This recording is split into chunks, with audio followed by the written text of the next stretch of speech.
You know, everyone has it hard, but I think harder than black people and harder than Arabs and harder than Mexicans, you know who has it the worst?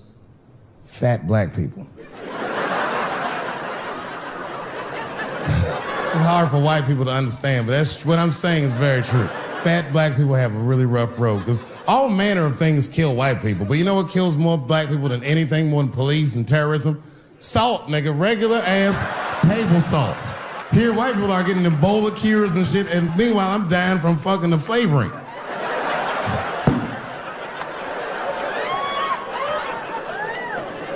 Look, I don't know if you ever saw on TMZ the big headline, Dave Chappelle, drunk on stage in Detroit.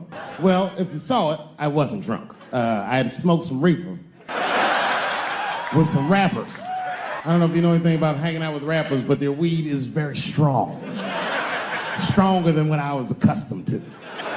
The article goes on to say I was booed off stage, which is also incorrect. I was booed. I did not leave. 2 puffs of weed, that's all it was. 2 puffs. I never had that happen. When I take 2 puffs of weed, I looked at the guy next to me, I was like, I'm gonna bomb, nigga, I can feel it.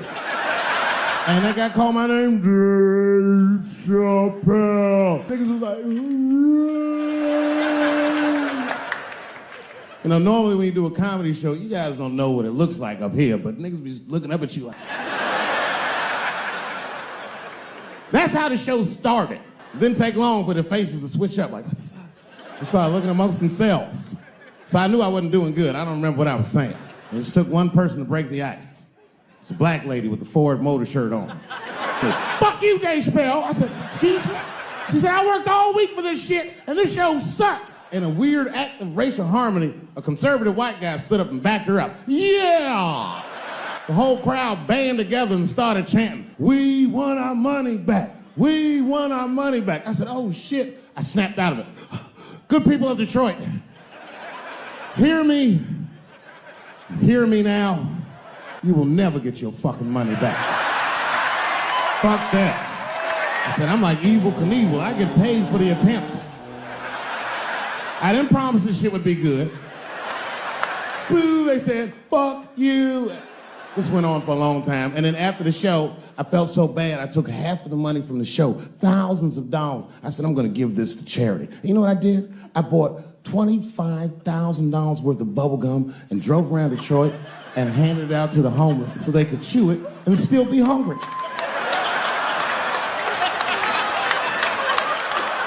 I was very mad at Detroit that night.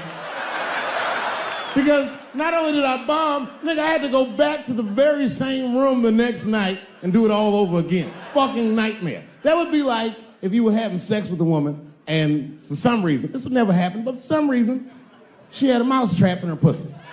And then you gotta fuck her again tomorrow night. I'd still do it, but you know, I'd be careful the next time. The old mouse trap in the pussy trick, eh? Fool me once. Yeah. You know how much money you have to tell a girl to shut the fuck up?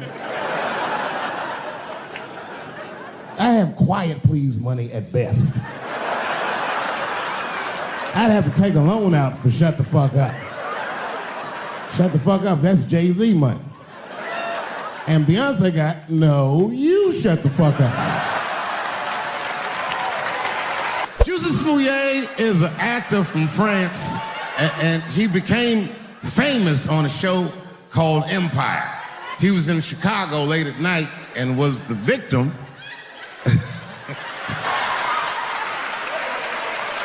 He was the victim of a racist and homophobic attack. You see, Juicy Smouye is gay and he is black, not just French. Oh, it was a crazy story. Apparently, when he was walking down the street late at night, 2 white men came out of the shadows with MAGA hats on and beat him up, tied a rope around his neck, called him all kinds of niggas and put some bleach on him and ran off into the night.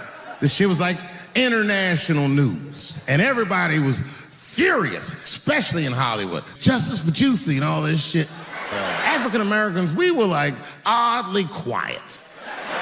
We were so quiet about this shit that the gay community started accusing African American community of being homophobic for not supporting him. What they didn't understand is that we were supporting him with our silence because we understood that this nigga was clearly lying. None of these details added up at all. He said he's walking down the street in Chicago and white dudes come up to him and say, hey man, aren't you that faggot nigga from Empire? The fuck? Does that sound like how white people talk? They don't talk like that. Are you that faggot nigga from Empire? They would never say that. It sounds like something that I would say. If you're racist and homophobic, you're not even gonna know who this nigga is. You can't watch Empire. Black people never feel sorry for the police, but this time we even felt sorry for the police. Can you imagine if you was a police veteran taking this kid's police report? Okay, Mr. Smouye, please tell me what happened. All right, you're 2 a.m. You left the house at 2 a.m. It's minus 16 degrees. All right, you were walking. You were walking. All right. And where were you going?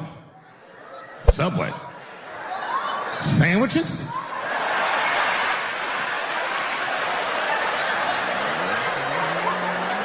That's when the men approached you? Did you see them? Do you have any? Okay, what they have on? MAGA hats.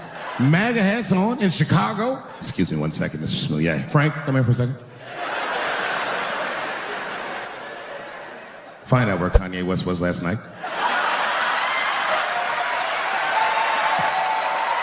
He said they put a rope around his neck. Has anyone here ever been to Chicago? Now tell me, how much rope do you remember seeing? Who the fuck is carrying rope? Like, when did you get mugged, nigga, in 1850? Who's got rope? Who's got rope? They canceled J.K. Rowling. My God, J.K. Rowling wrote all the Harry Potter books by herself. She sold so many books, the Bible worries about her. And they canceled her because she said gender was a fact. And then the trans community got mad as shit. They started calling her a TERF. I didn't even know what the fuck that was. But I know that trans people make up words to win arguments. TERF is an acronym. Stands for Trans Exclusionary Radical Feminists. This is a group of women that hate transgender. They don't hate transgender women, but they look at trans women the way we blacks might look at blackface. It offends them. Like, ooh, this bitch is doing an impression of me. I agree. Gender is a fact. You have to look at it from a woman's perspective. Caitlyn Jenner, whom I've met, wonderful person, was voted Woman of the Year. Her first year as a woman. Ain't that something?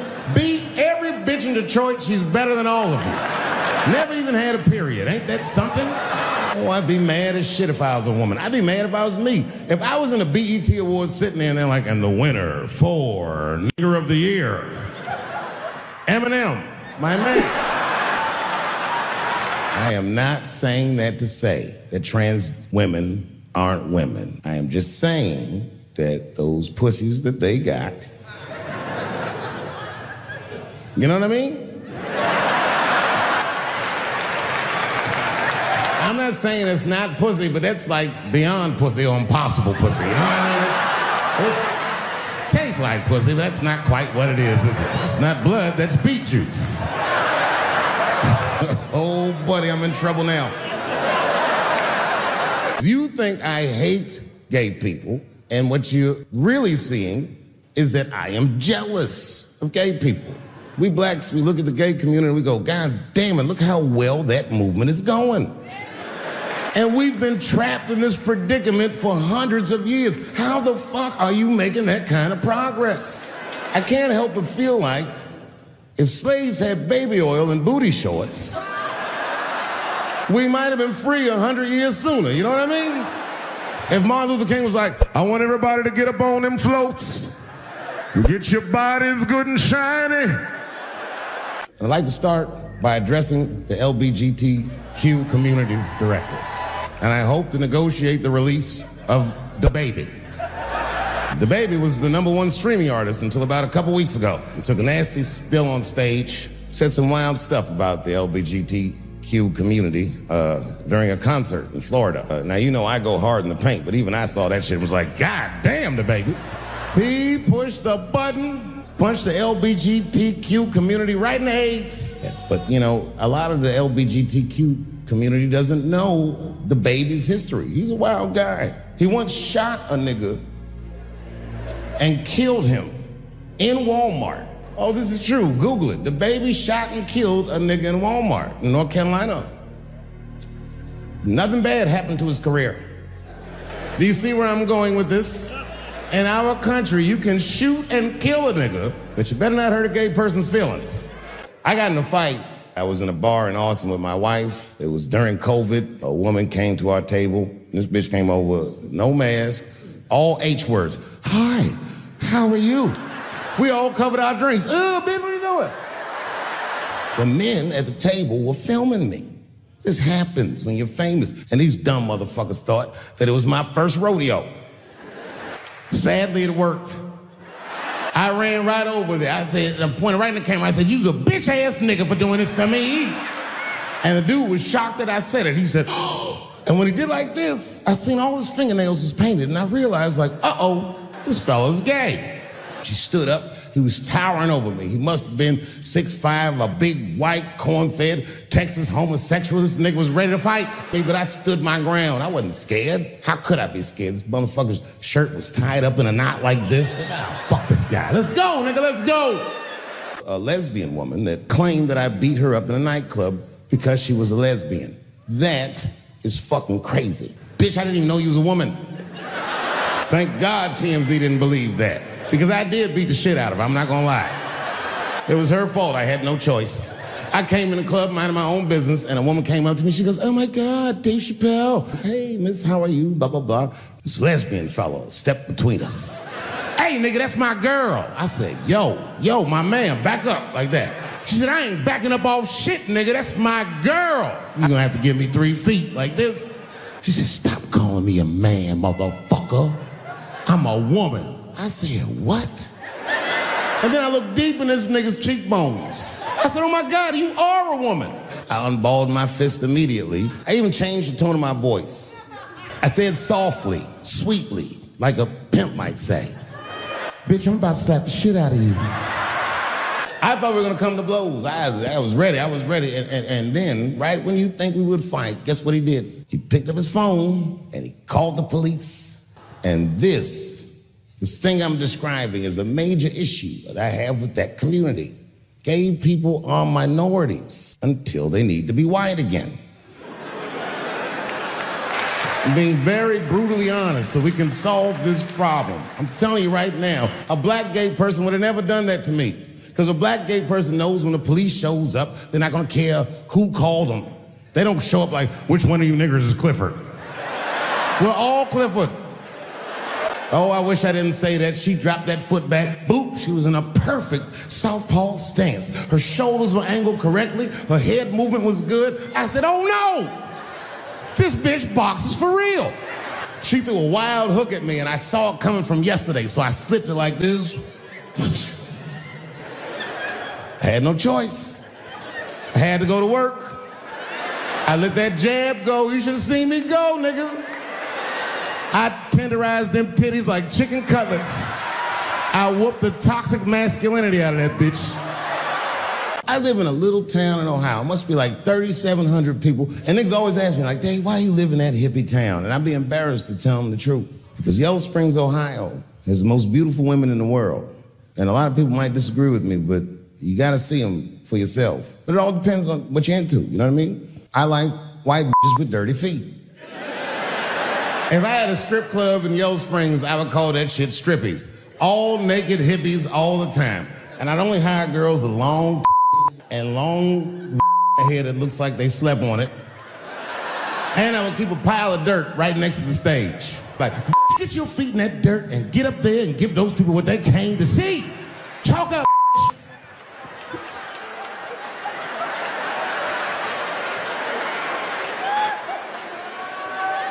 And my guess is,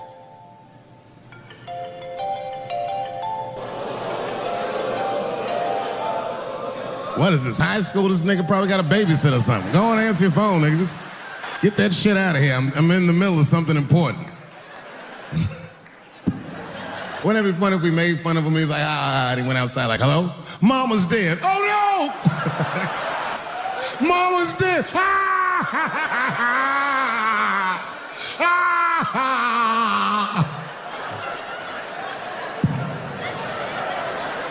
That was a weird time phone call, wasn't it?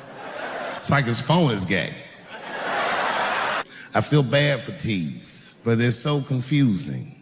This idea that a person can be born in the wrong body, but they have to admit that's a fucking hilarious predicament. It's really fucking funny. If it happened to me, you'd laugh, wouldn't you? What if I was Chinese, but born in this nigga body? That's not funny. And for the rest of my life, I had to go around making that face. Hey, everybody, I'm Chinese. And everyone get mad. Stop making that face. That's offensive. What? This is how I feel inside. It's hard not to write these jokes. Even when I watch sports, I be thinking about, say LeBron James changed his gender. You know what I mean?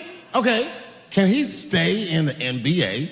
Or, because he's a woman, does he have to go to the WNBA where he will score 840 points a game? But 8 states have passed the most stringent anti-abortion laws this nation has seen since Roe v. Wade.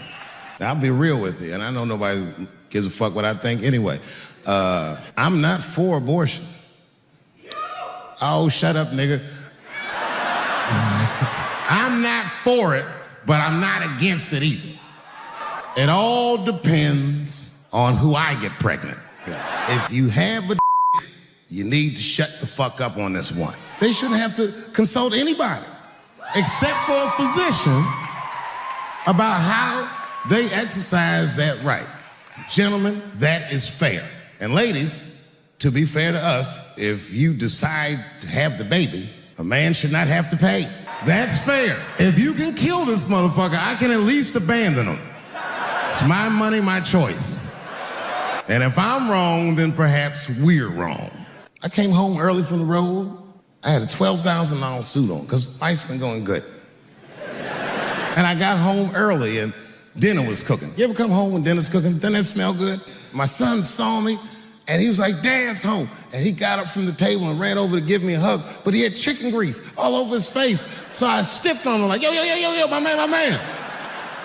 Wash these threads, son. This is an expensive suit. I don't want you to get the chicken grease all over me. And he was like, what the chicken grease?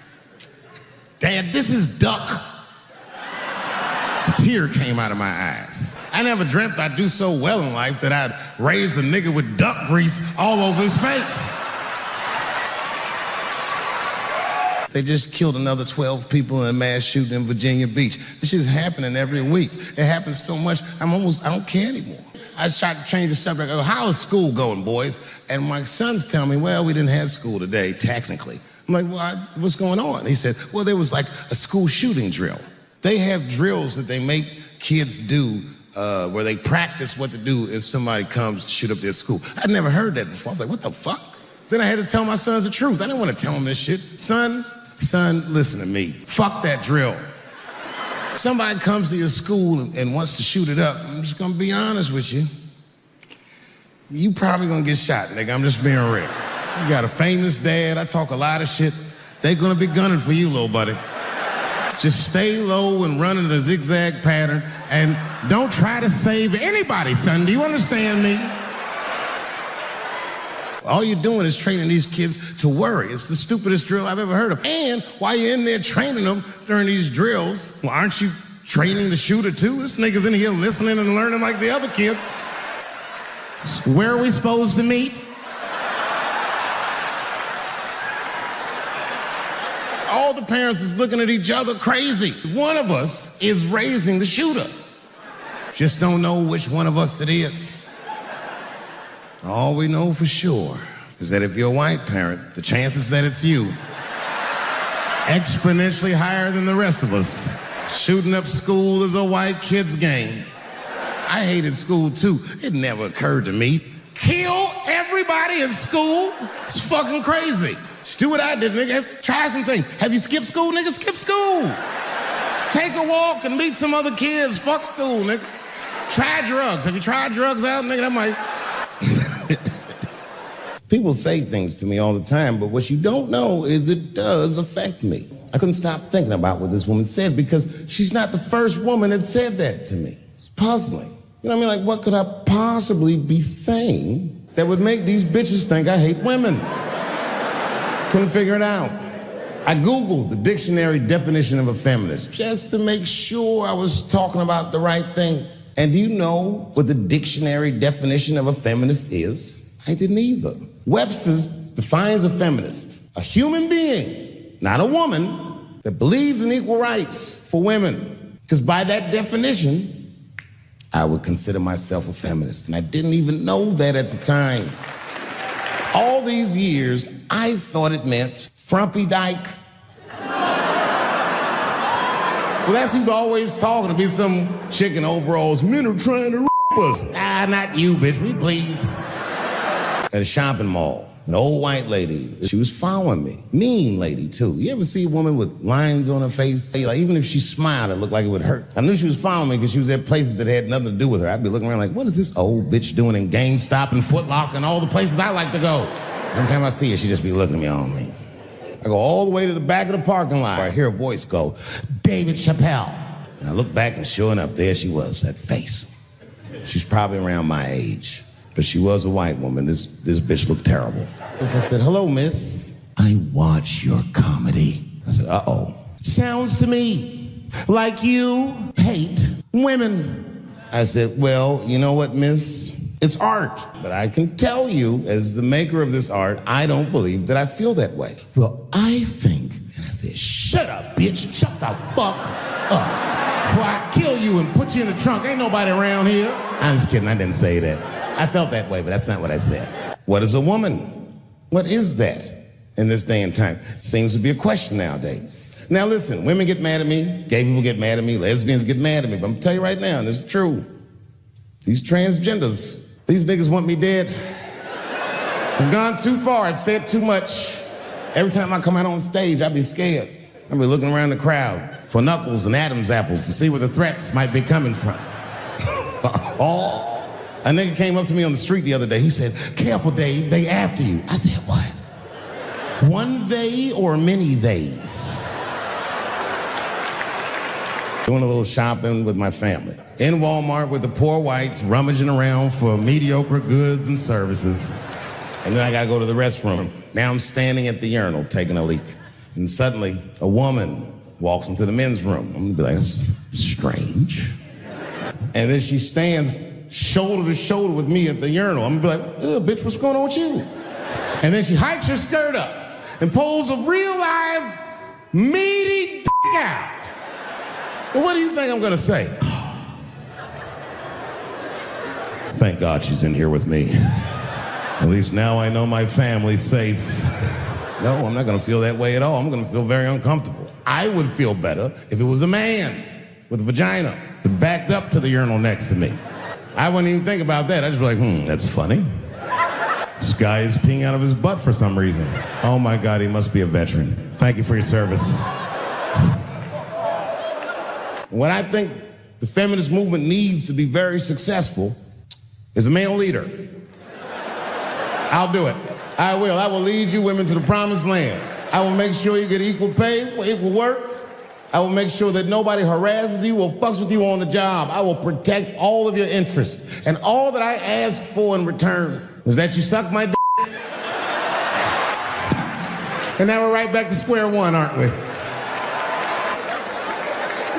And then I said something about it in one of my specials, and all these women actresses came after me. I said, man, fuck y'all too, you canceled. I ain't off to none of your pictures again. They were like, who is he to tell us anything? I'm the one that got off the bus and left $50 million on the bus and walked.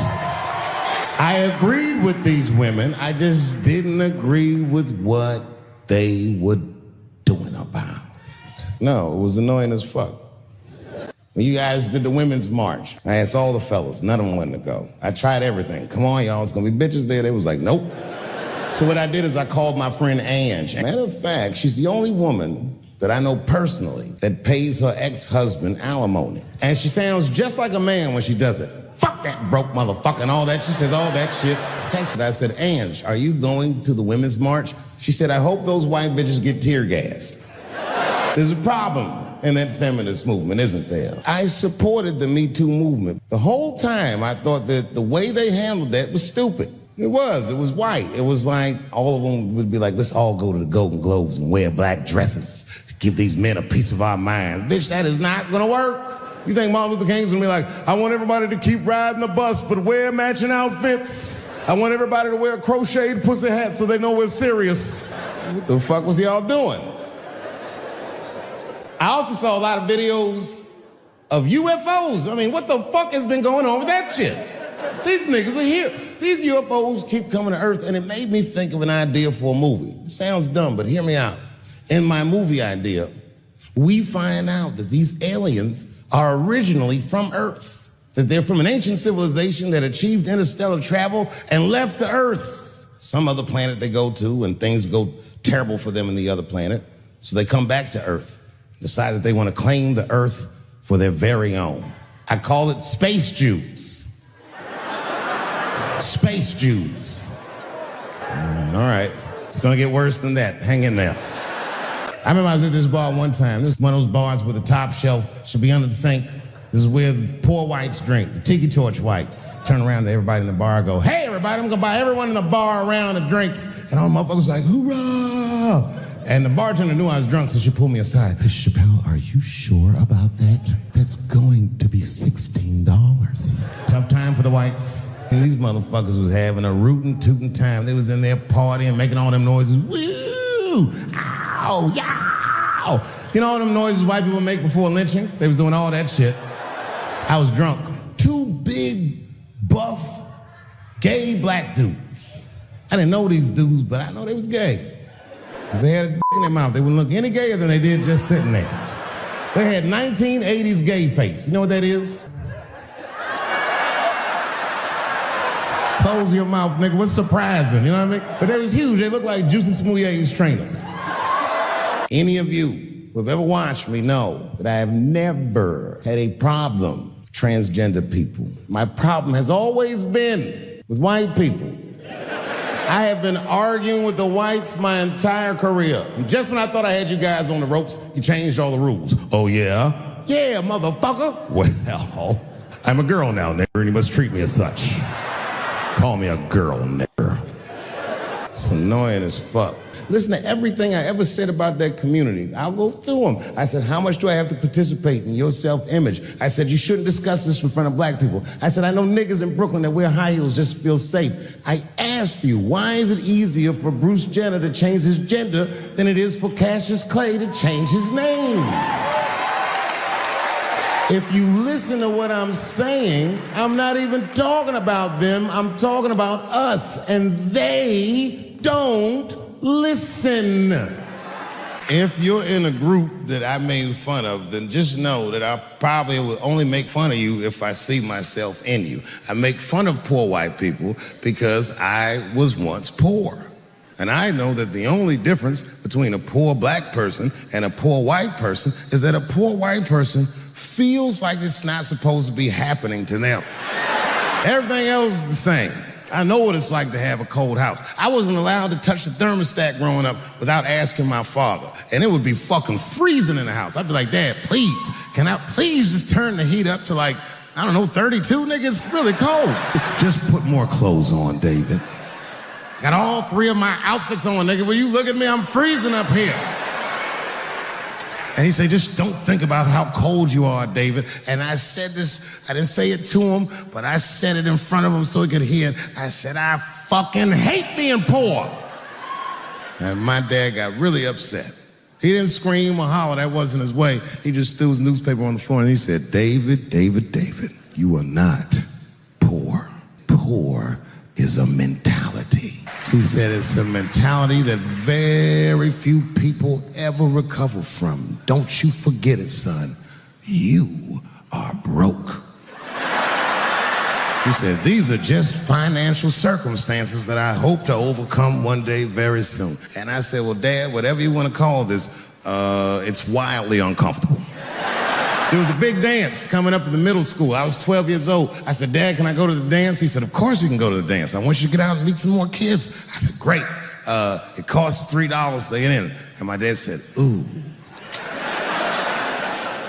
Sorry, son, I don't have it. I was like, what the fuck? You don't have $3? Well, then how are we alive, Dad? I wish I found some way out of this hell.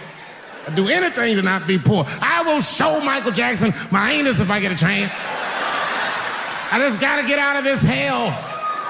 Dad said, if you want to go to the dance bad enough, I'll tell you what, there's some money in the change jar, get the money from there. I was 12 years old, that's what I did. I showed up to the dance early. There's a long line of kids waiting behind me while I'm at the door trying to count out 300 pennies to get inside. I will never forget this shit as long as I fucking live. Oh man, you know, if you've been poor, you know what that feels like. You ashamed all the time. Feels like it's your fault. And all them kids was laughing, ha, ha, ha. Look how poor Dave Chappelle is. First gun I bought was a 12-gauge shotgun. I'd moved to a farm, and I was sitting there on the porch, and I see a white dude walking across my property. He had a rifle over his shoulder, too. Ain't that a bitch? I said, what the fuck is this guy doing on my property? I was mad as shit, but I was unarmed. So I ended up just waving to this motherfucker like a bitch. I was just like...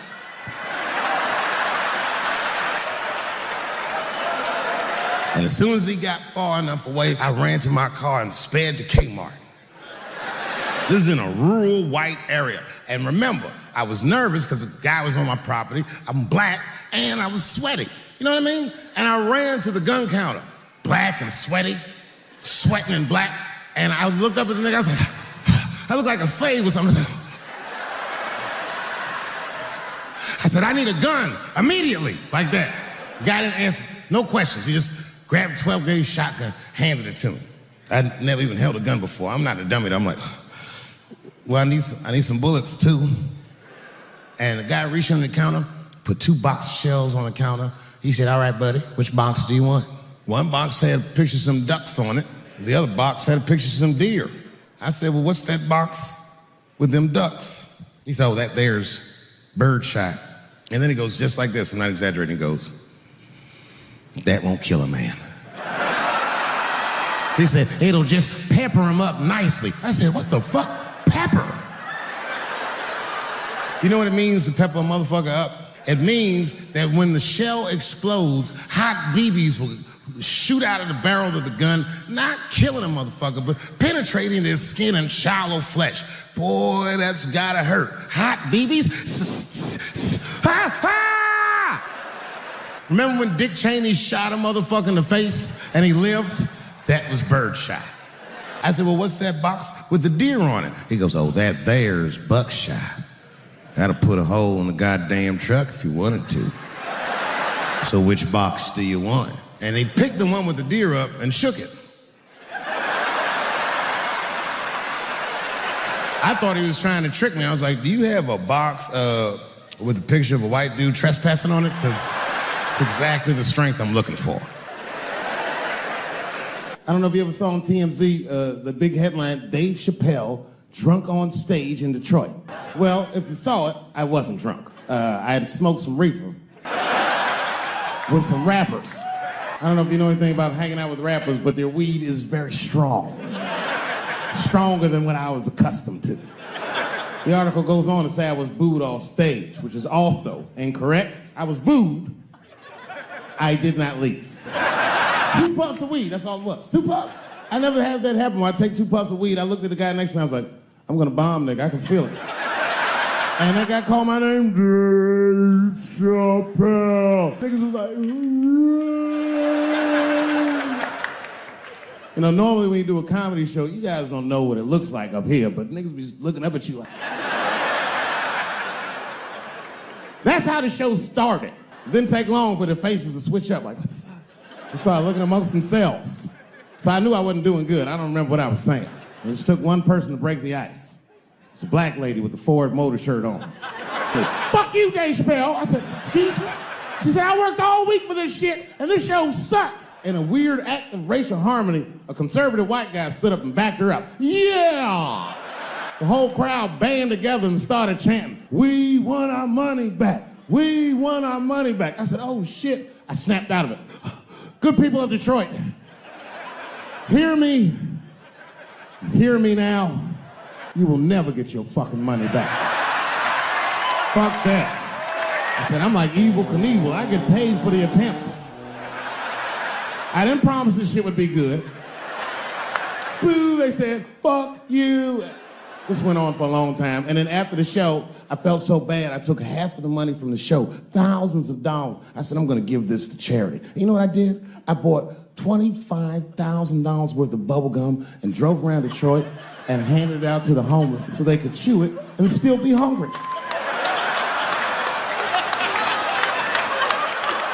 I was very mad at Detroit that night.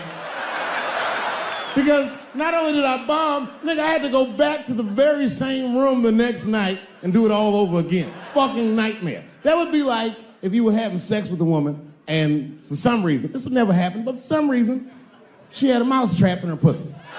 And then you gotta fuck her again tomorrow night. I'd still do it, but you know, I'd be careful the next time. The old mouse trap in the pussy trick, eh? Fool me once. Yeah. I was coming out of one of those nightclubs in Hollywood, and my friend saw me. I guess I was wobbling or something. So he just rolled up. He's a good friend of mine. He was like, hey, Dave, give me the keys. And I was like, all right, nigga, just take the keys. And I got in the passenger side of my car, and he drove it. And it was fine. Just talking, chopping it up. And then on the 10, the blue and whites hit us. Now, I should tell you, the friend that was driving me was black, which really doesn't have anything to do with the story, other than to let you know there was fear in the car. Not my fear. I'm black, but I'm also Dave Chappelle. Shit'll probably be fine. Cops came up to the driver's side. Hi, how you guys doing? And he recognized me immediately. Oh, Dave Chappelle. And I looked at my friend like, we getting out of this shit. And then he says, you know, you guys were swerving in the lane. Do you mind just stepping out the car for a second? Still no cause for alarm. I looked through the rearview mirror. The body language of the arrest looked good. He was talking. So then I started fucking with the radio. You know, traffic stops going good if you listen to the radio when someone else is outside of the car. But then when I looked back in the rearview mirror, something had gone horribly wrong. The motherfuckers back there like... And the next thing I knew, they were stuffing them in the back of the car. Oh my God, what is gonna happen to me? And the police walked up to the window. Mr. Chappelle, we had to arrest your friend. He refused to take our breathalyzer test. I said, that motherfucker. Not complying, that's odd. So, officer, what's gonna happen to me? Well, you're fine. We're just gonna have to ask you to step out of the car so we can impound the vehicle and we'll arrange for you to have a ride home. I said, oh, well, nah, I would rather you just give me the keys. I said, Mr. Chappelle, your friend already told us he's your designated driver. We can't let you drive in this condition. I was like, no, nigga, I'm good, I'm good. Suddenly the shit turned into Vegas. He was like, I'll let you blow for it. I said, excuse me? He said, if you blow in my breathalyzer. I said, oh, nigga, I thought you was trying to get your dick sucked. What's that?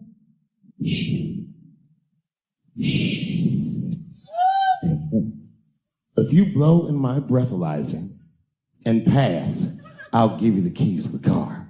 I said, set him up, nigga, let's play. And I blew in that thing, and it made a noise. I said, uh-oh. And he looked at it, he said, oh, well, Mr. Chappelle, I guess you're free to go. I said, I am.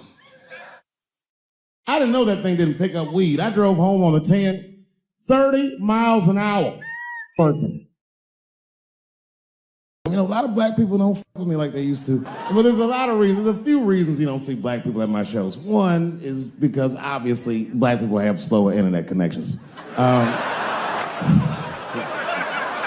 I mean, that would be my guess. I don't know what. A couple of weeks ago, I was supposed to be in Flint, Michigan for a charity benefit that was supposed to raise awareness. The water in Flint is fucking poisonous. It's actually making people sick. I mean, Hollywood people like, so what? At least they have water. But this water's fucked up. So a lot of black celebrities flew into Flint, and they did a tremendous charity benefit, and I was on the schedule to appear. So the reason a lot of people haven't heard about this benefit, it was the same day as the Oscars. Right, I know. So I was on my way to the airport to go to Flint, and then Chris Rock calls me and is like, hey, Dave, I got a ticket for you for the Oscars. Can you make it? And I was like, sure, nigga, I'm on my way to the airport right now. Oh, come on, man. What am I going to do about that water? What am I, a fucking superhero? I need to have fun. I need to live, too. I didn't fuck that water up. Stevie Wonder was there. They didn't need me. I saw that videotape of that lady that got beat up in LA in the traffic. You see that shit on rush hour traffic? They beat a black woman's ass. This woman didn't even do anything wrong. It was so fucked up, it didn't even go to court. The city of LA just gave that woman $1.5 million for her pain and suffering. That is not bad. That's the same amount of money that Marcos Maidana made to fight Floyd Mayweather the second time. And this woman obviously hasn't trained a day in her life. You can see it on the tape. She didn't come to fight. Her guards were low. She was taking a lot of shots. Everybody's mad at police now. I watch that. You see that shit on Netflix, Making a Murderer? Yeah, well, if you haven't seen it, check it out. Stephen Avery is in more trouble than any white person in the history of the United States has ever been in. In a justice system designed for him to thrive, he's failed miserably twice. I can't even wrap my mind around it. If Making a Murderer was about a black dude, that shit would be called Duh. I've met O.J. Simpson on 4 different occasions in my life. The first time I met O.J. Simpson, I was in Santa Monica. At the time, I was 18. I had done a show, and then a guy from the club came up and was like, hey, O.J. Simpson's here, and he said he wants to meet you. I said, what? Fuck yeah. I ran down the steps, and O.J. was down there. He was like, hey, yo, man, how are you? It's very good to meet you, and you're doing really good work, and I hope good things happen for you in your life. I was like, man, thanks, Mr. Juice. Standing beside him, his soon-to-be slain wife. Ladies and gentlemen, man the fuck up or you're not gonna make it through the end of this show. She's dead, you already know. We know what happened. We don't know who did it, but we know what happened. I should tell you that woman was very nice to me. She actually embraced me. She said, I think you're adorable. And she hugged me. She goes, good luck to you. And she held me for a long time. And I whispered in her ear, bitch, are you trying to get us both killed? That was the first time in a nutshell. My wife has a lot of gay friends. Stuart's their leader. She has a lot of gay friends. And I don't like them. Not because they're gay, I'm just judging them on the merits of their character. They're just not nice dudes. They're fucking rude house guests. They're sitting on my couch, giggling with my wife, eating my motherfucking macaroons. And I come in, they act like the party's over. Hey, Stuart, what's going on? This guy talks to me the way a cat would speak if a cat could talk. Hi, David. Stuart, what's all the beef, man? What's going on? He always wants to have some kind of gay political argument. The last one was about a petition in federal court to take the words husband and wife out of the law. I said, well, why would you want those words out the law? He said, because it discriminates against same-sex couples. I was like, niggas, please save me the semantics. Just trust me, take your chips and get the fuck out of the casino. You're about to crap out. Just go outside, talk that over amongst yourselves, and whichever one of you is gayer, that's the wife. LBGTQ. I was like, what the fuck is the Q? Does that even make sense, Q? Turns out Q is like the vowels. That shit is sometimes Y. It's for gay dudes that don't really know they're gay. You know what I mean? Like prison f***s are like, well, I'm not gay, nigga. I'm just sucking these dicks to pass the time. I'm not G, I'm Q. Ugh. Of all those letters, the T has the toughest road ahead. In fact, I think the T should stand for tough road ahead. They've got the longest mental gap to bridge. That's all I'm saying. Because, you know, whenever I see one of them T's on the street, I don't mind them, but I'll be like, man, I miss Bruce. I'm sorry, guys. I'm 42. I remember Bruce Jenner. Before the Kardashians, before all that, this motherfucker was a white American superhero. It was amazing. He was beating Africans at track and field.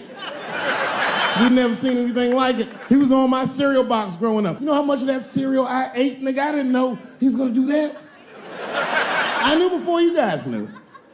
I heard things on the street in Hollywood. You know, you just be out, see people. Hey, what's up, Kanye? Why the long face? Nigga, you'll see. I got 2 mother-in-laws now. And when I heard he was gonna do it, I was scared. I didn't think the public was ready. I didn't think the media was ready. I was wrong. Not only did the public embrace him, but the media was nice. I'd never seen anything like it. Welcome to the world, Caitlin. So long, Bruce. Hello, Caitlin. I was shocked. Is this happening? Wait a minute, is this a time in American history when an American can make a decision for themselves? And even though other Americans don't understand it, they'll support it and let this person live a happy life? Is this what's happening? If it is, then good for America. That's Dave Chappelle, the American. Although Dave Chappelle, the black American, he was a little jealous. I was like, how the fuck are transgender people beating black people in the discrimination Olympics? If the police shot half as many transgenders as they did niggas last year, it'd be a fucking war in LA. I know black dudes in Brooklyn, hard street motherfuckers that wear high heels just to feel safe.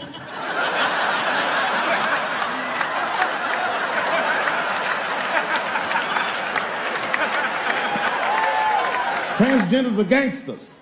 I used to do business with a transgender in Hollywood. Man, everybody would be scared of her in the boardroom. She'd walk in there, newly minted woman, high heels, purse. Wouldn't say anything to us, just walk around the conference table looking mean as shit.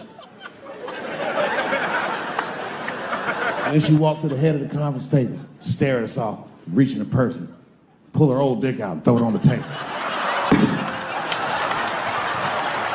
Let's talk business, gentlemen. Shit is scary as fuck. If your best friend pitched that to you, you'd be horrified. Yo, nigga, let's go to the hospital and cut our dicks off and make pussies out of them shits. What? Can't we just get matching jackets or tattoos or something? Sure, that's what you want to do? There's only one way to find out, nigga. Woo, tang, bow, bow. Let's go to the club and trick niggas into fucking us, yeah. I'm not f***ing with those people anymore. It wasn't worth the trouble. I ain't saying shit about trans people. Maybe 3 or 4 times a night, but that is it. Because these people acted like I needed them to be funny. Well, that's ridiculous. I don't need you. I got a whole new angle. You guys will never see this shit coming. Tonight, I'm doing all handicap jokes. Well, they're not as organized as the gays. And I love punching down. There's probably a handicap in the back right now, because that's where they usually make them sit.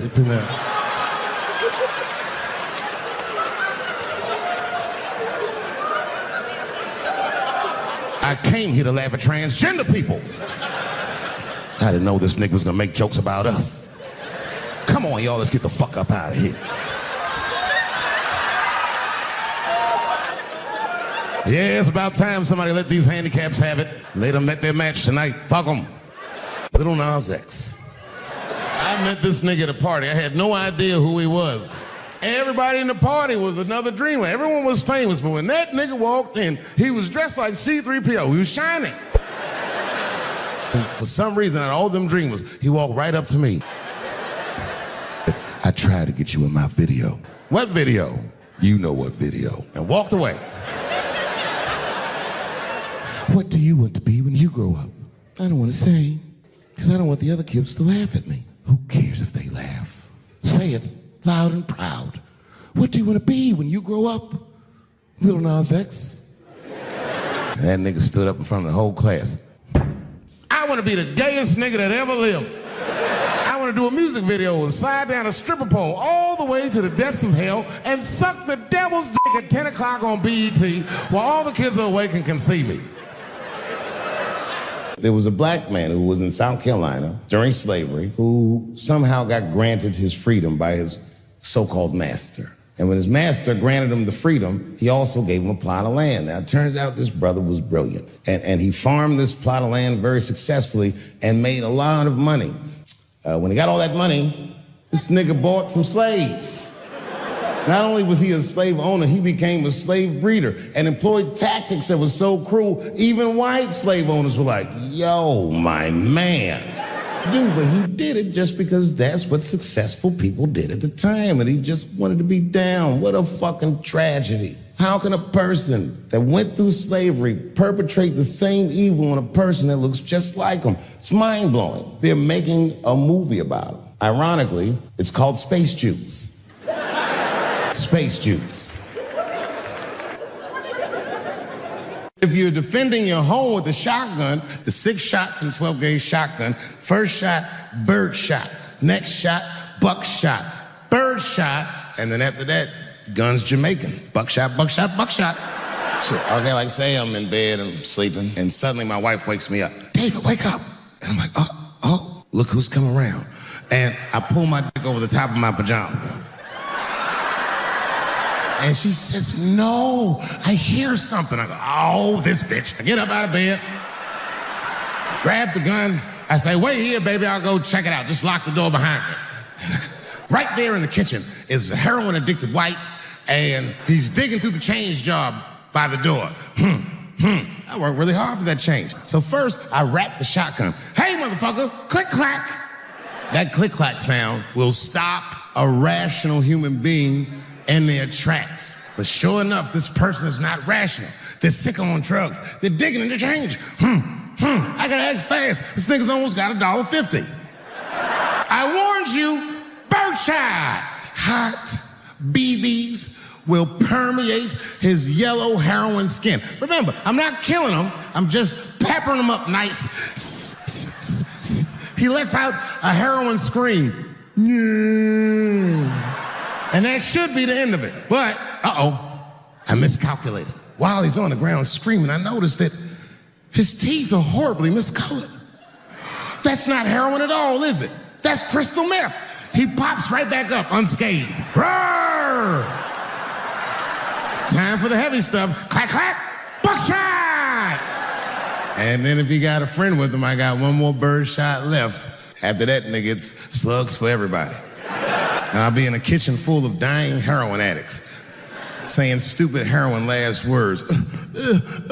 You shot me, bro.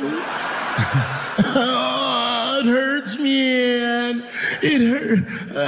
The last words are always the dumbest words. Like, why is your dick out? I was on stage at the Hollywood Bowl, and a lunatic jumped out of the crowd and attacked me. And this motherfucker was ragged. He jumped at me. He was like, ah! I caught this motherfucker's head with my hand and pulled his hoodie over his eyes. He had been growing dreadlocks. These were accidental LA homeless dreads. And he knocked me all the way on the ground. I gotta handle this shit myself. So I popped right back, boom. And then the kid that knocked me down, he popped out, boom. And we looked at each other and realized I was bigger than him. And that motherfucker took off running. And I picked the microphone up. So I'm gonna finish this show. I was on stage trying to think of a joke to tell, but they was beating this nigga up right behind me. Everybody could see it. And I'm tongue-tied. Me, of all people, can't think of anything to say. Chris Rock walks up to me in front of 20,000 people, grabs the mic out of my hands, and looks at the crowd and goes, "Was that Will Smith?" Man, motherfuckers fell out of their chairs laughing. I was fucking furious, because I'm thinking in my mind, nigga, this is my attack. Now you have jokes? There was a black man who was in South Carolina during slavery who somehow got granted his freedom by his so-called master. And when his master granted him the freedom, he also gave him a plot of land. Now, it turns out this brother was brilliant. And he farmed this plot of land very successfully and made a lot of money. When he got all that money, this nigga bought some slaves. Not only was he a slave owner, he became a slave breeder and employed tactics that were so cruel, even white slave owners were like, yo, my man.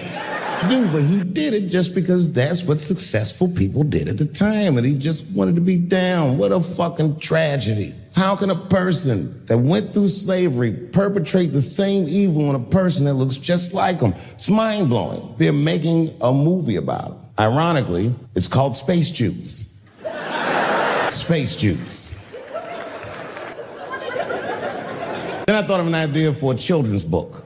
The book is designed to help parents teach their children about racism, which, if you're a parent, you know is an impossible concept to teach to a child. The book is about a big, strong, beautiful black man with a benign, regular-ass white name. And he has a white speaking voice. So whenever this motherfucker calls to get a reservation at a restaurant, he gets the reservation. That name and that voice, who could resist him? Now, I should tell you, this black man is literally giant. And when he shows up to them restaurants, they see that big, giant black dude, they say, you can't come in here. And they call the police. In every installment of the book, the police come and they always shoot him. But remember, remember, this guy is a giant. These bullets don't kill him. They don't even hurt him. They just break his heart. It's called Clifford the Big Black Nigger. Anyone? If you ever meet a white person named Huckleberry, he has less money than you. That is the white, trashiest name I've ever heard in my fucking life. If I was in court, before I did Killing Them Softly, when I was 22, HBO gave me the biggest opportunity of my life at that time. They gave me a half-hour special. I shot it at a place called Broadway Studios, which is on the second floor of a building. And beneath Broadway Studios is a nightclub. And the night that I taped, 20 minutes into my 30, we didn't ruin anything. We made a deal with that nightclub to not play music, and they didn't honor the deal. And I said, who didn't honor the deal? And he pointed to a guy. It was an old white man sitting in the Ford Taurus. But I found out later in my life that these men were Russian mobsters. And I don't know what you guys know about the Russian mob, but these are the niggas that killed Denzel. And a couple years ago, I was in Ohio at a shopping mall. An old white lady, this is true, she was following me around the mall, which sounds paranoid, but I'm sure she was following me. I knew she was following me because she was at places that had nothing to do with her. I'd be looking around like, what is this old bitch doing in GameStop and Foot Locker and all the places I like to go? Every time I see her, she'd just be looking at me all mean. And eventually, I forgot about her. So then after I'm shopping, I go all the way to the back of the parking lot. I'm parked all the way in the back. And as soon as I open my car door, I hear a voice go, David Chappelle. And I look back, and sure enough, there she was, that face. I kept my cool. I was nice. I said, hello, miss. And she didn't say anything back. All she said was, I watch your comedy. I said, uh-oh. And then she says, it's true. She goes, it sounds to me like you hate women. And I said, shut up, bitch. Shut the fuck up. Before I kill you and put you in the trunk. Ain't nobody around here. I have a great life, but it's not a perfect life. But it's good. My shit's like an above ground pool. You ever seen one of them? Yeah, it's a pool. I knew a nigga in high school that was an urban genius. This motherfucker's grades were so good, he got all the way from the hood to an Ivy League school with a full scholarship. From there, the motherfucker got himself into one of the best law schools in the country. And when he was in law school, he met a woman, and they fell in love, and they were gonna get married. I remember him telling me about it. He was home for Christmas, and I told him, I said, my man, save that bitch for later in your life.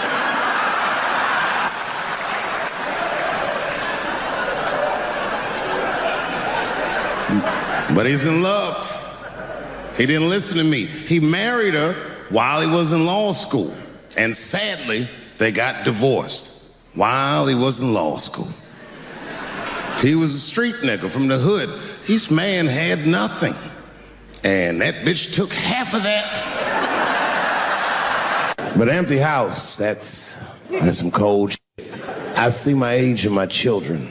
I came home from the road, this is not long ago. I've been gone for, if you can picture, I was gone for weeks and weeks. And when I came back, nobody was home.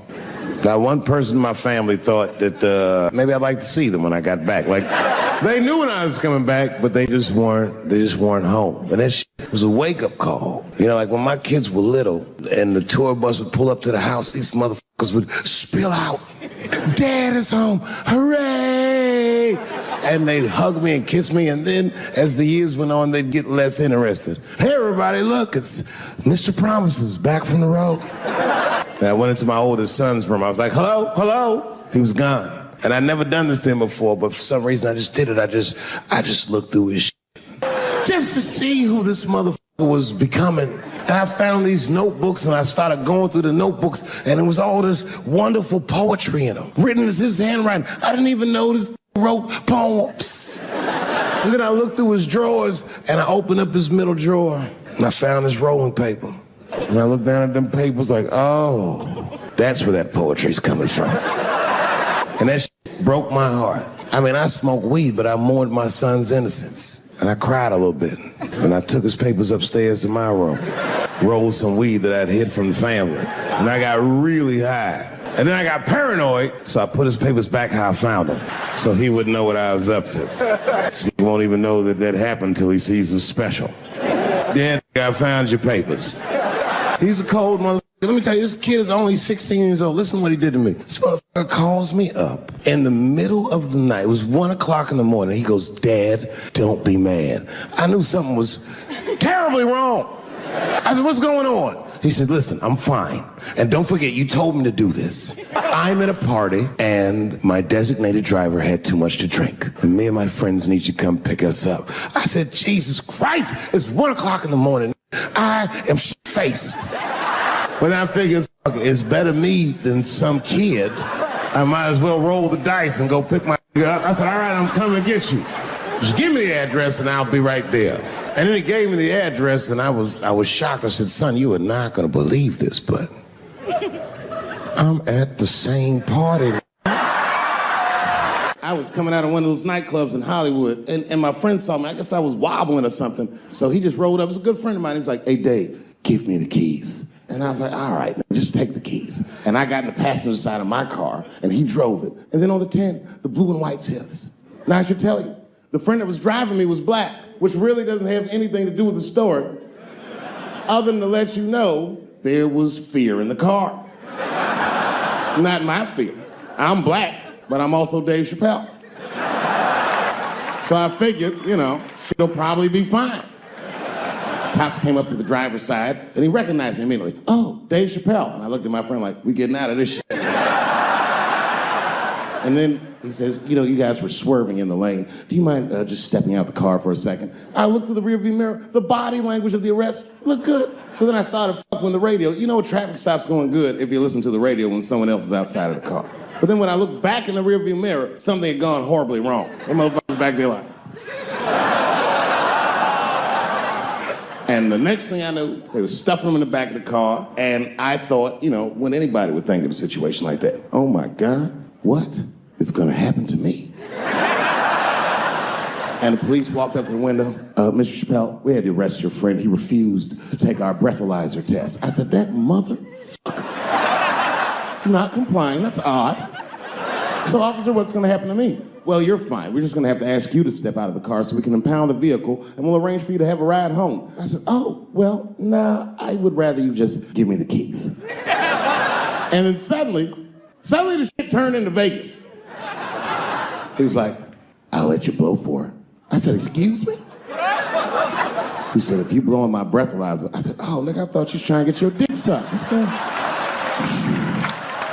If you blow in my breathalyzer and pass, I'll give you the keys to the car. I said, set him up, nigga, let's play. And I blew in that thing,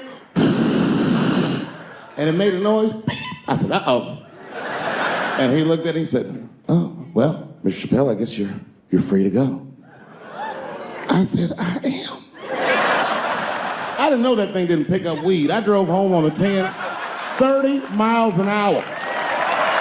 I teased him about being the richest man in the world. He took it with good humor. Yeah. And what's funny is I had hung out with him years ago after I quit Chappelle's show. We hung out on a tour bus. And he says to me that night when we was all together here in Austin, he goes, I met you before. I'm like, I have no recollection. And he looked kind of hurt. It was a long time ago. He said, there was like 2-3 companies ago. And I just thought it was funny, like, that he was the richest man in the world.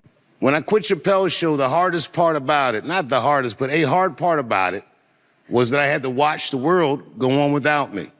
And after some time, I got used to it. And one day, my son came home and was looking at me like I was crazy. And I said, what does that look in your face? And he said, Kevin Hart just said in an interview that you were one of the greatest comedians that ever lived. And I was like, yeah. But in my mind, I was like, he did?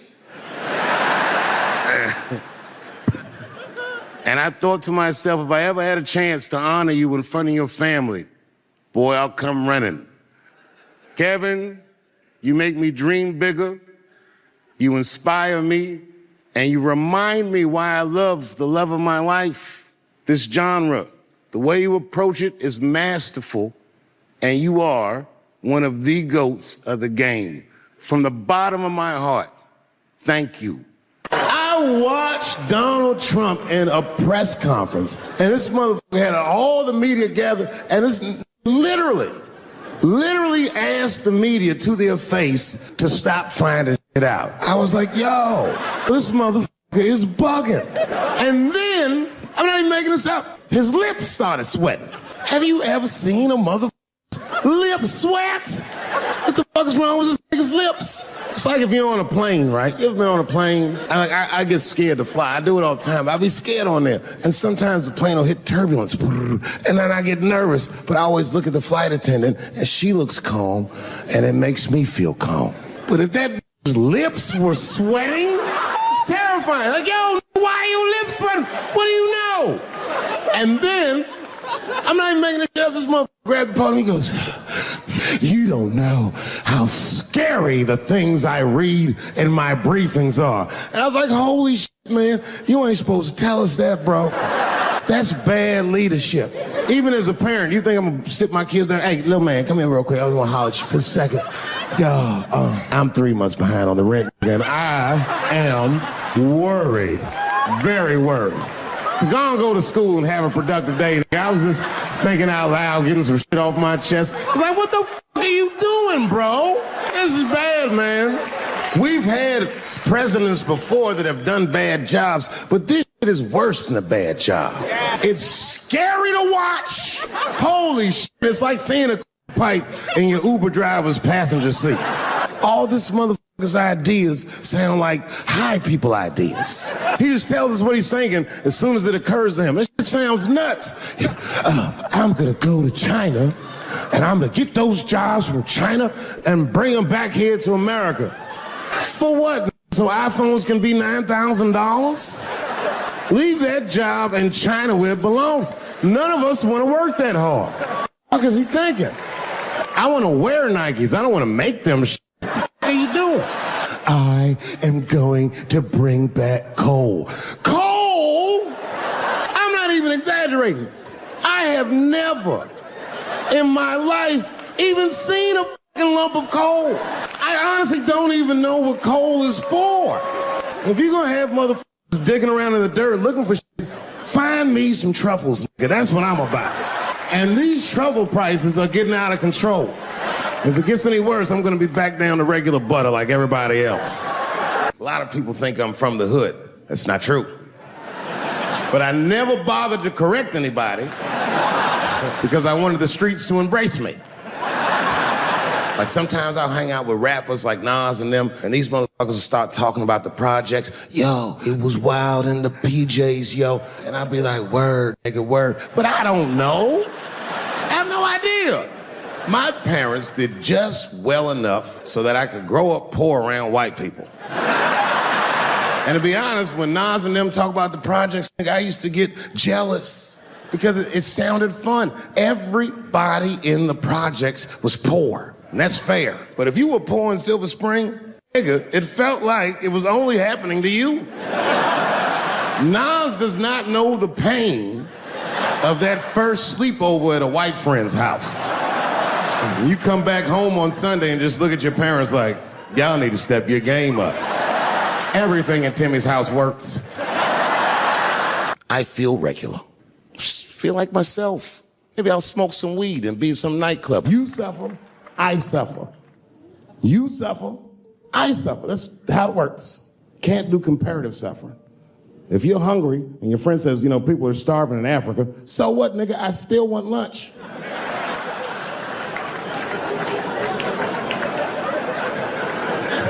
Black people know about comparative suffering, and you know this is a fucking dead-end game. Blacks and Jews do that shit to each other all the time. You ever played Who'd Suffer More with a Jewish person? It's a tough game. Whenever you think you got the Jewish guy on the ropes, that motherfucker will be like, well, don't forget about Egypt. Egypt? God damn, nigga, I didn't know he was going all the way back to Egypt. New white people. You can't scare these white people. I tried. Roll up on them. Boo! The hell is wrong with you?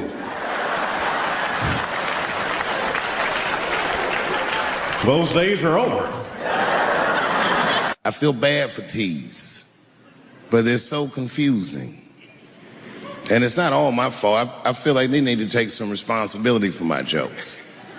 Because I didn't come up with this idea on my own, this idea that a person can be born in the wrong body. But they have to admit, that's a fucking hilarious predicament. It's really fucking funny. And if it happened to me, you'd laugh, wouldn't you? That wouldn't be funny if it happened to me? I think it would be.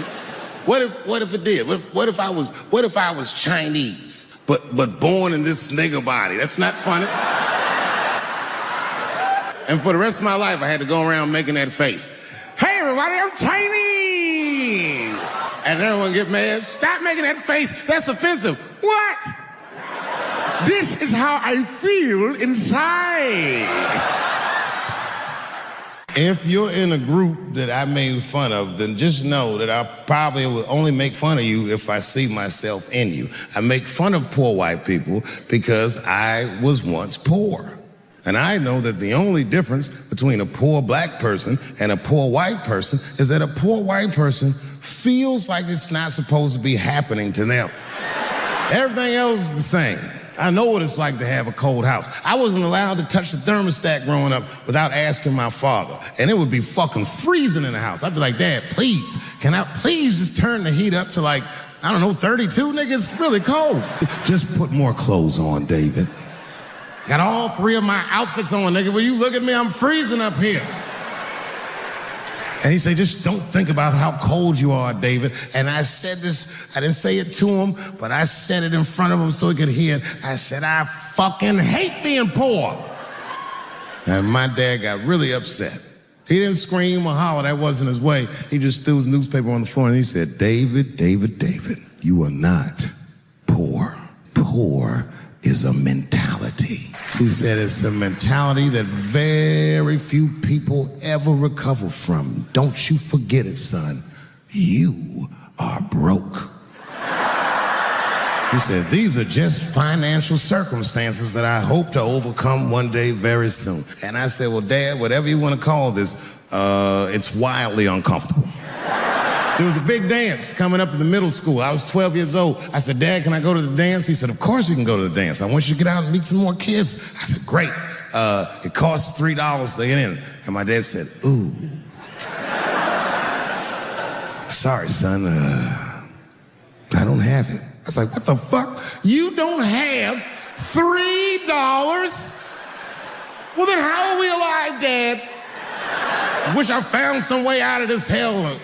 I'd do anything to not be poor. I will show Michael Jackson my anus if I get a chance. I just gotta get out of this hell. Dad said, if you want to go to the dance bad enough, I'll tell you what, there's some money in the change jar, get the money from there. I was 12 years old, that's what I did. I showed up to the dance early. There's a long line of kids waiting behind me while I'm at the door trying to count out 300 pennies to get inside. I will never forget this shit as long as I fucking live. Oh, man, you know, if you've been poor, you know what that feels like. You ashamed all the time. Feels like it's your fault. And all them kids was laughing, ha, ha, ha. Look how poor Dave Chappelle is. You know, like many black men my age, the first time I voted was 8 years ago. I saw Obama on TV and said, oh, I'm voting for this. I remember the day I voted for Obama. I voted in Ohio, and my vote matters in Ohio. Ohio is a battleground state. But when I pulled up to the polls, all the soldiers were in line. There were so many black people in that goddamn line, I didn't even know it was the polls. I thought it was a check cashing place. We were hugging each other, and old people were singing hymns and spirituals and shit. It was like the OJ verdict times 10 or something. I've never seen black people that happy. 8 years later, I'm pulling up to the polls again. This time, I'm driving a brand new Porsche because the Obama years were very good to me. And when I parked my car, I figured out something that it would take the rest of the country another week to figure out. I understood that Donald Trump was going to be our next president because in Ohio, unlike D.C., you could see the results in the parking lot. Saw these goddamn pickup trucks and tractors and shit. And then I walked up and I saw a long, long line of dusty white people. Yes, ladies and gentlemen, these were the poor whites. And I must tell you, I've never had a problem with white people ever in my life. But full disclosure, the poor whites are my least favorites. And I've never seen so many of them up close. I looked them right in their coal-smeared faces. And to my surprise, I didn't see one deplorable face in that group. I saw some angry faces and some determined faces, but they felt like decent folk. No, they did. In fact, I'm not even lying, and I didn't sound f***ed up, but I felt sorry for them. I know the game now. I know that rich white people call poor white people trash. And the only reason I know that is because I made so much money last year, the rich whites told me they say it at a cocktail party. And I'm not with that. And I stood with them in line like all of us Americans are required to do in a democracy. Nobody skips the line to vote. And I listened to them. I listened to them say naive, poor white people things. Man, Donald Trump's gonna go to Washington and he's gonna fight for us. I'm standing there thinking to my mind, you dumb motherfucker. You are poor. He's fighting for me. And as soon as I open my car door, I hear a voice go, David Chappelle. I didn't even have to look. I knew it was her. And I looked back, and sure enough, there she was, that face. To be honest with you, she probably wasn't even that old. She's probably around my age. But she was a white woman. This bitch looked terrible. I was nice. I said, hello, miss. And she didn't say anything back. All she said was, I watch your comedy. I said, uh-oh. And then she says, is it true? She goes, it sounds to me like you hate women. I said, well, you know what, miss? It's art. And you're free to interpret this art however you'd like. But I can tell you, as the maker of this art, that I don't believe that I feel that way. And she said, well, I think. And I said, shut up, bitch. Shut the fuck up. Before I kill you and put you in the trunk, ain't nobody around here. I'm just kidding, I didn't say that.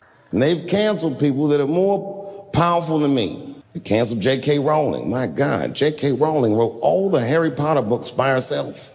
She sold so many books, the Bible worries about her. And they canceled her because she said in an interview, and this is not exactly what she said, but effectually, she said gender was a fact.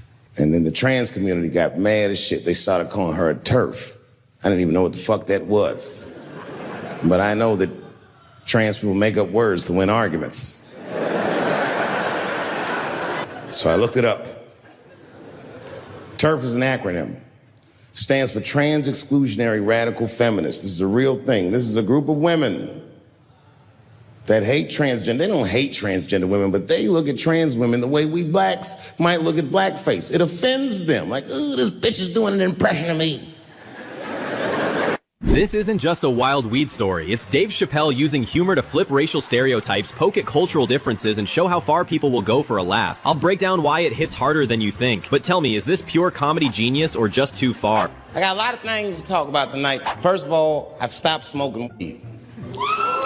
With black people, you didn't let me finish, motherfuckers. Goddamn. I'm sorry, black people, to break the news so publicly, but I can't smoke with you anymore. Every time I smoke weed with my black friends, all you talk about is your trials and tribulations. I'm sick of that shit. I got my own problems. That's a waste of weed. I'm smoking weed to run away from my problems, not take on yours. From now on, I smoke weed exclusively with white people. Calm down, motherfuckers. You win by default. You got good weed conversation. All white people talk about when they get high is other times that they got high. I can listen to that shit all night. Dude, remember at Frank's last week? It's fucking smashed, man. And catalogs everything they drink. 2 shots of Jaeger, tequila, 4 bong hits, man. That shit is great. Only bad part is you cannot pass out around white people. Every time white dudes pass out around each other, they always do some borderline gay shit when the guy's asleep. Frank fell asleep, so he like stuck a carrot in his ass and put shaving cream on his balls. Like, why, motherfucker? Why would you do that to a friend of yours? He trusted you enough to sleep around you. You gonna put a carrot in his ass? Is that nice? I tell you right now, if I put a carrot in a black dude's ass, a nigga will kill you when he wakes up for some shit like that. That is an automatic death sentence on the street. It's a rap for you. I'm gonna kill that motherfucker. I thought y'all was friends, baby. What happened? I fell asleep at his house, right? We was drinking, and I fell asleep at his house, and while I was sleeping, right? I'm just gonna kill that motherfucker, all right? That's all you need to know. And fuck carrots. But everybody's getting along. I see that shit. I see it all around. Blacks and whites don't fight so much. You know who don't have no beef with anybody is Asian people. I see how y'all be doing. Y'all just lay in the cut. Only people Asian people beef with is other Asian people. Like if you call a Korean guy Chinese, I've done this. They will flip out. Hey, what make you think I'm Chinese? I am Korean. I look Chinese. Yes, motherfucker, you do look Chinese. That's why I said it. It's an accident. Look to the untrained eye, you all look Chinese to me. It's a mistake. I'm not trying to offend you. Some people say all black people look alike. We don't get bent out of shape.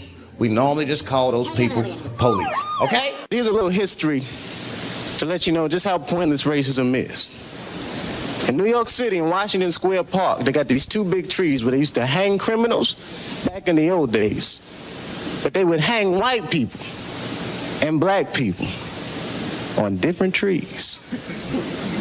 Like that's gonna hurt our feelings, you know. Like you're gonna see a bunch of black people marching, we wanna be hung on the same trees as y'all. I do not know what's gonna happen. I like making memories. Sometimes I do all this crazy around my colleagues just so that they can tell their friends I did it. But rather than talk about myself, just briefly, I want to just talk about my genre. Stand-up comedy is an incredibly American genre. I don't think any other country could produce this many comedians. And unbeknownst to many people in this audience, I don't think there's opinion that it exists in this country that is not represented in a comedy club by somebody. Each and every one of you has a champion in the room. We watch you guys fight, but when we're together, we talk it out. I know comics that are very racist, and I watch them on stage, and everyone's laughing, and I'm like, that mother means that.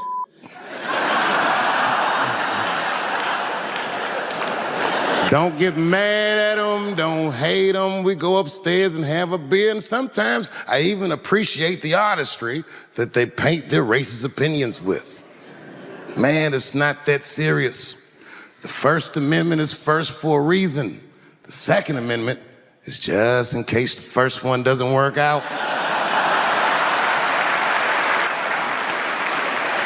We gotta let some air out of the ball, man. The country's getting a little tight. It doesn't feel like it's ever felt in my lifetime.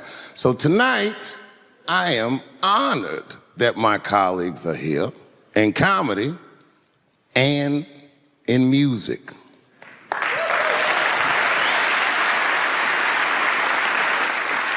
And I want everyone in America right now to look at me.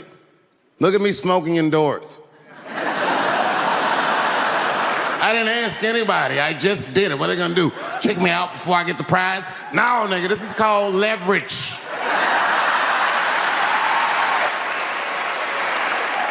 The thing that I liked best about tonight was that I saw so many people from different parts of my life, like friends that I grew up with here in DC, friends of mine from Ohio then and now, friends of mine from comedy clubs, all the musicians that blew my mind. You guys have no idea how you inspired me. I want to give a special shout out to my OG, Tony Woods. Miles Davis has a quote.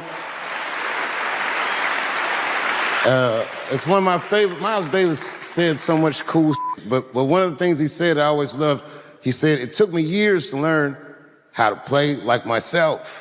You know, he would watch other musicians and he would try to play like Dizzy or Bird, or all the guys who were great. Tony Woods was my Dizzy and Bird if I was a Miles. I was trying to play like you. You were the first person I ever saw do it absolutely right.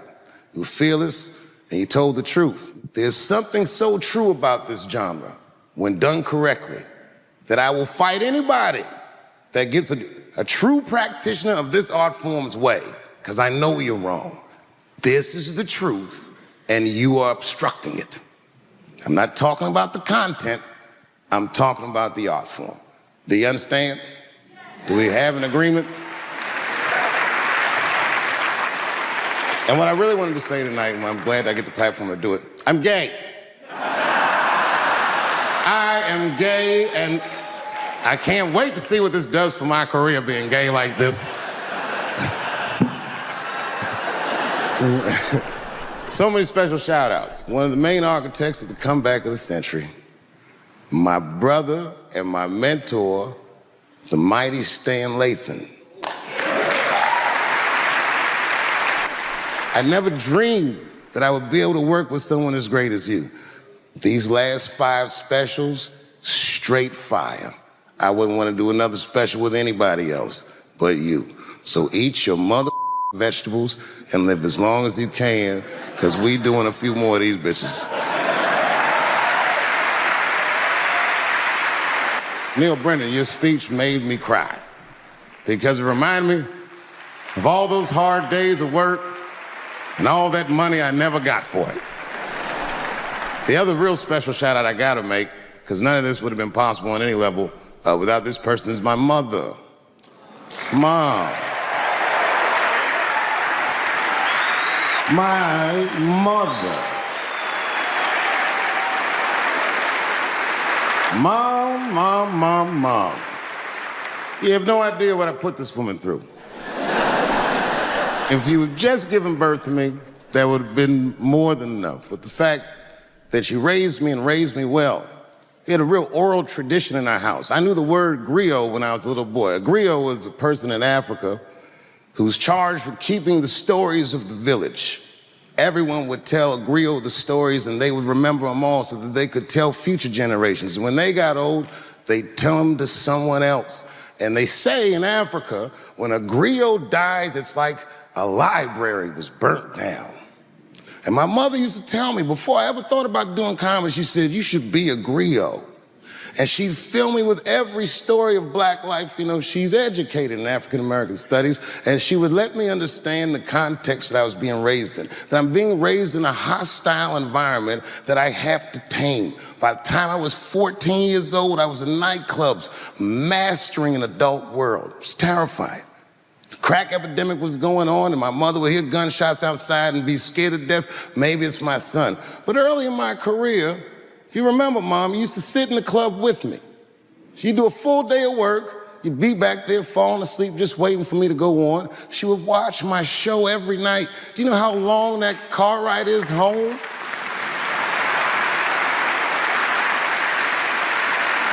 How many of you have ever heard your mother say, jokes were a little too much tonight, son?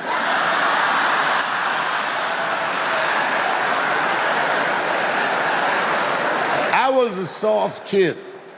I was sensitive, I'd cry easy, and I would be scared to fist fight. And my mother used to tell me this thing, I don't even know if you remember, but you said this to me more than once. You said, son, sometimes you have to be a lion so you can be the lamb you really are. I talk this like a lion. I'm not afraid of any of you. When it comes word to word, I will gab with the best of them, just so I can chill and be me. And that's why I love my art form, because I understand every practitioner of it. Whether I agree with them or not, I know where they're coming from. They want to be heard. They got something to say. There's something they notice. They just want to be understood. Love this genre. It saved my life. So tonight, Mom, I would like to honor you in a very special way that I cannot do on my own. But because now I'm a man with great and influential friends, I'd like to ask my man Thundercat to come out on the stage. Thundercat, the Mighty Most Def. Washington, D.C., thank you very much for giving me a home and a place to start. Today is officially Dave Chappelle Day in Washington, D.C. The mayor declared it last night. I started doing stand-up comedy when I was 14. I'll never forget the first time I was on stage. The guy that introduced me was a guy named J.T. Newton. I'm 47. I can close my eyes and remember the introduction like it was yesterday. It went like this. Ladies and gentlemen, this next young man coming to the stage is starting his comedy career tonight. Who knows? We may be witnessing the birth of a star. Please welcome David Chappelle.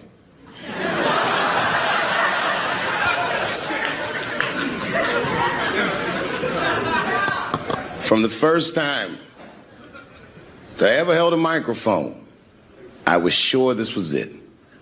I knew I was home. I knew I had found my thing. And my God, man, I was a child.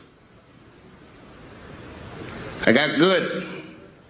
Matter of fact, I was good from the moment I started. And I'm not saying this to be a braggart. I'm telling you the truth. These old niggas was in awe of me. How is this little boy so poised? They used to say. I was. I mean, you know, I got better, but it started out good. About a year into it, when I was 15 years old, I had written a joke during the AIDS epidemic about having a Goodyear condom. Something, I don't even remember the joke. Something about an industrial strength condom by Goodyear. I just remember all the comedians really liked that joke. And there was an older comedian. And he came to me one night after the show, after he saw the joke, and he said, listen, I got an audition at another comedy club, and I was wondering, do you mind if I do that joke? I just want to borrow it. Now, I'm a kid. I don't know any better. I'm like, borrow it? Well, I guess, sure, if it'll help your career. I let him do the joke. And then weeks later, I was waiting to go on at a comedy club, and he went on before me, and he did the joke. And after the show, I pulled him aside and I said, hey, man, I don't mind you borrowing my jokes, but you got to give them back. He said, oh, I forgot to ask you. He goes, let me buy that joke from you for $50. And I said, man, I'd do it, but I'm just starting out. I need all the material I can get. The idea being that the more material I can accumulate, the faster I'll be able to make money for my work. I said, I can't do it. I want my joke back. I'll never forget this. Remember, I was a 15-year-old child. This guy was a grown-ass man. He stood up over me so I could see how big he was. And he said to me, really? I can just take it. And he did. I got scared because I was a child. But I never forgot that. I never forgot that. I was 15 years old. I'm 47 now. I think about this guy all the time. When I look at my own kids and I see how young and innocent they are, I can't believe someone did that to me. And I don't think about it every day because that was the worst thing that happened to me. I think about it every day because that was the first time that someone ever did that to me.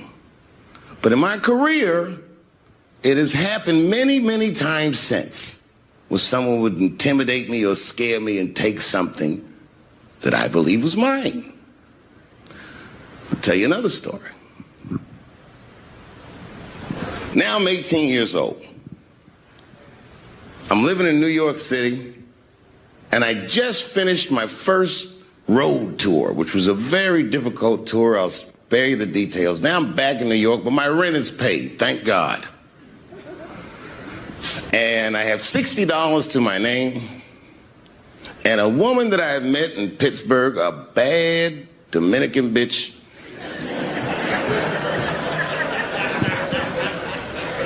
was coming to New York. She was going to spend the weekend with me. I couldn't wait for her to get there. She was coming that evening. But remember, I only had $60 for a whole weekend to entertain a bad bitch. Now I'm walking through Greenwich Village, and I see something I've never seen before. 3-card Monte. You know what that is? Yeah, the guy had the whole thing. The table was set up, and he had the 3 cards, and the crowd was hooting and hollering, and he was like, find the red card, find the red card, and people were playing. Sometimes they win, sometimes they lose, but it was really exciting, and I'm standing there watching it, and I noticed while I'm watching them play this game that the red card, the one you're trying to find, had just a little bend on the corner. And I'm watching it, and I'm like, yo, this guy doesn't seem to know that red card is bent. I'm going to beat this motherfucker. And I walked up to the table, and I said, let me play a hand. And I put my last $60 on that table, and he starts to shuffle and find the red card, find the red card. And I kept watching that bent card go around the table, make sure I kept my eyes on that bent card. And when he stopped shuffling, and he said, find the red card, I pointed to it with confidence. Here it is right here. And he flipped it over, and it was black. And he took my money. I couldn't fucking believe that. How did this nigga do that? Was that magic or sorcery? I was confused. So you know what I did? I sat there, and I watched him for a real long time play the game. And I realized that all those people who was doing all that hooting and hollering and betting, my God, they were his friends. They were in on the whole thing. I felt so wronged. I felt so stupid. And then the next sucker came up to the table and was about to put his money down. And I said, fuck that, man. Don't put your money there. All these niggas is in on it. It's a trick. And when I said that, the guy that was dealing, and this motherfucker was huge, snatched me up by my collar. Feel how strong he was when he grabbed me. I was a skinny little guy. And he was gonna maul me. And the only reason he didn't, I'm sure, is because he saw the fear in my face. And that fear, he looked at me. I saw his eyes go from hard to soft. He softened. Then he looked at me like the way a father would look at a child. And he said to me, young man, don't ever come between a man and his meal. I never forgot that either. Most niggas would have to run the streets for years to learn a lesson that profound. It took me 2 seconds. Never get between somebody and their paper. Taking a man's livelihood away from him is akin to killing him.